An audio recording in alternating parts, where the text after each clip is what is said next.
नमस्कार मित्रों, आशा करते हैं आप सभी लोग स्वस्थ होंगे, अपने कार्यों में व्यस्त होंगे। ईश्वर से हमारी कामना भी यही है कि आप स्वस्थ रहें, प्रसन्न रहें। मित्रों, जैसा कि कल मैंने आपको आलखंड का एक प्रसंग बताया था, उसमें आला की कैद को छुटाने के लिए उगल जाते हैं और आला को और इंद्र को छुड़ा कर लाते हैं। लेकिन जो उनके दो साथी रह गए थे और उनके चाचा सैयद, तो इन तीन लोगों की कैद छुड़ाने के लिए लाखन और ढेवा गए थे। तो जब ये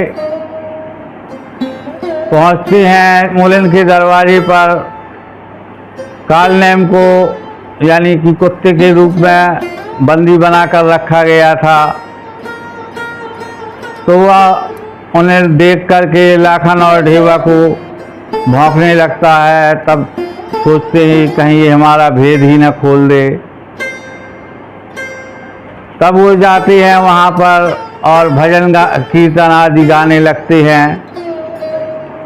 और जब वो भजन कीर्तन करते हैं तब मैना तमोलन बहुत अधिक खुश हो जाती है और कहती है, बाबा जी आप मुझे शिव का विवाह सुना दें, आप बहुत अच्छा भजन कीर्तन गाते हैं।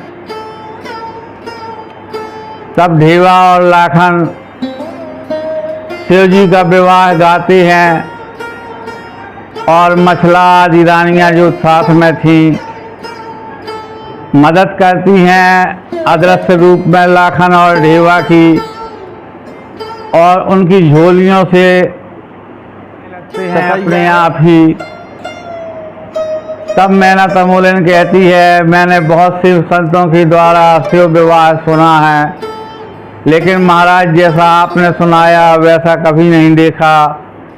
देखिए साक्षात शिव की कृपा हो गई, बल ततैया निकलने लगे। आप मुझसे मांग लीजिए क्या चाहिए है। तब ढेवा कहता है कि अगर मैना तुम देना ही चाहती हो तो मुझे ये कुत्ता दे दो, बहुत तेज कुत्ता है, मेरे आश्रम की रखवाली अच्छी तरीके से करेगा।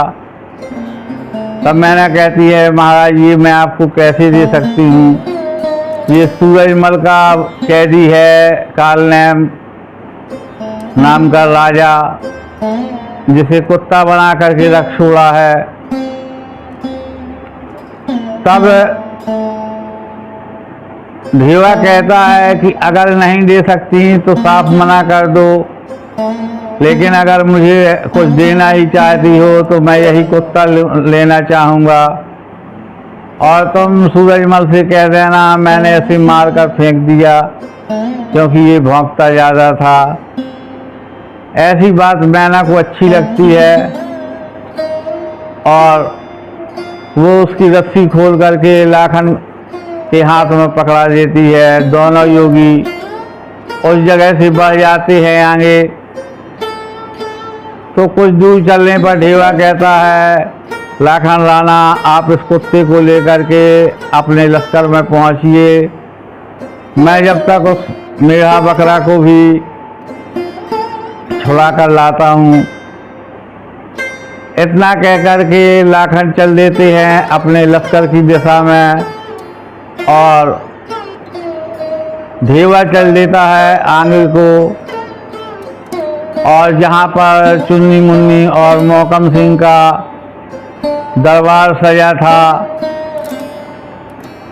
तो ढेवा के पहुँचते ही उनका नाच बंद हो जाता है। एकाएक पहुंचा हुआ देखकर मोहकम सिंह कहते हैं कि तुम कौन हो, कहाँ से आए हो। तब ये बताता है, मैं काशी से ज्योतिष शास्त्र सीख करके आया हूँ और आपके यहाँ इसलिए आया हूँ कि मेरी जादू सीखने की बड़ी इच्छा है, और अगर आप मुझे जादू सिखा रहे हैं तो बड़ी कृपा होगी।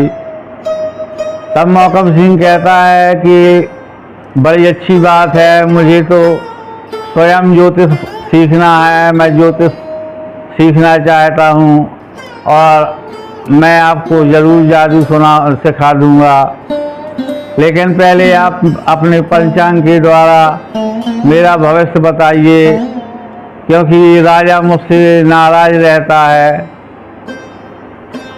देवा पत्रा देखते हैं और अपने ज्योतिष से आकलन करते हैं, तब वो कहते हैं राजा क्या तुम्हारे भाई भी तुम्हारी इज्जत नहीं करते हैं, तुमको कभी खातिर में नहीं लाते, यानी कि सम्मान नहीं देते हैं, क्योंकि तुम्हारे 6 ग्रह खराब चल रहे हैं, ढैया भी लगी हुई है और अभी ऐसा समय आने वाला है कि तुम मृत्यु को प्राप्त हो जाओगे। इतना सुनकर मोहकम सिंह बहुत अधिक डर जाता है, कहता है कि पंडित जी आप कोई ऐसा प्रबंध कर दें, उपाय बताएं जिससे मेरी ये अकाल मृत्यु टल जाए और इसके बदले में मैं आपको जादू सिखा दूंगा। तब देवा कहता है ज़रूर आप ऐसा करें कि एक अनुष्ठान करवा लें महामृत्युंजय मंत्र का, और ये जो मेरा बकरा है इनकी बलि दे दें काली माता को, तो आपके सारे बुरे ग्रह टल जाएंगे।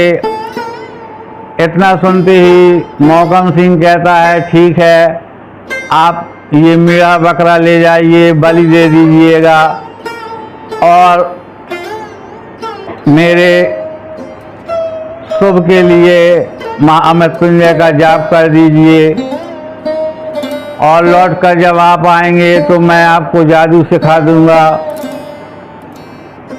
देवा जो चाहता था वो कार्य हो चुका था। वो उन मेरा और बकरा की रस्सी पकड़ता है और पहुंच जाता है शहर के मुख्य द्वार पर, जहाँ पर लाखन उनका इंतजार कर रहे थे, और इनको तीनों को लेकर के जब आगे पहुँचते हैं तो वहाँ पर उदल आला इंदल के साथ में खड़ा है, मोना चोर है। वहीं पर ये तीनों स्त्रियाँ पहुँच जाती हैं, मछला, सुबिया और फुलवा, और फिर वो जादू के द्वारा इन तीनों को अब इनके वास्तविक रूप में ला करके कहती हैं कि अब आप होश में हैं कि नहीं। आला इंदल का उपचार करती हैं, वो लोग भी होश में आ जाते हैं,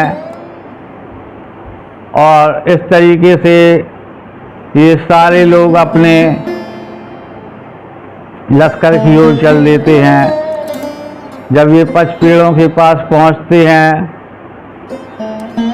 तो उदल कहता है बहुत दिन हो गए घूमते घूमते, थकान बहुत अधिक हो चुकी है, मुझे नींद आ रही है। तो ये आराम करने लगते हैं, और जब तक ये आराम करते हैं तब तक वो बांदी जो सूरजमल के महलों की है, वह जाकर रानी से जैसे ही सारा हाल बताती है तो रानी सूरजमल को खबर भेजती है, और सूरजमल अपना एक बहुत बड़ा दल भेजते हैं। अर्जुन सिंह से नहीं कहते हैं डर के मारे कि ये नाराज होगा मेरा बेटा, और अपने मुंशी से सिद्धा से कहते हैं, और उनका एक बेटा था चिंता सिंह, उसको साथ में भेजते हैं। तो ये जिससे पूछते हैं सभी कहते हैं हाँ मेरा बकरा लिए जा तो रहा था एक महात्मा, कोई कहता है हाँ कुत्ता लिए इसी ओर गया है एक महात्मा। बस ये दोनों पहुंच जाते हैं अपनी सेना के साथ में और यकायक आक्रमण कर देते हैं। सभी बेहोशी की मुद्रा में सो रहे हैं। साला सैयद और कालनेम के ऊपर प्रहार होता है। ये जब तक चीखते चिल्लाते हैं तब तक ढेवा के भी सर पर वार हो जाता है। तो ढेवा उदल को जगाता है, इंद्र को जगाता है। फिर ये सारे एक साथ उस दल का सामना करते हैं और जब अपना मोर्चा कमज़ोर देखते हैं तब वो मुंशी और राजकुमार भाग जाते हैं और इनके भागते ही सेना भी भाग जाती है। उसके बाद ये अपने लश्कर में चले जाते हैं। तो मित्रों, कैसी लगी आपको आज की स्टोरी? आप मुझे अपने कमेंट्स के द्वारा ज़रूर बताइएगा। यहाँ तक बने रहने के लिए बहुत बहुत धन्यवाद। सभी लोगों को नमस्कार। जय श्री राम।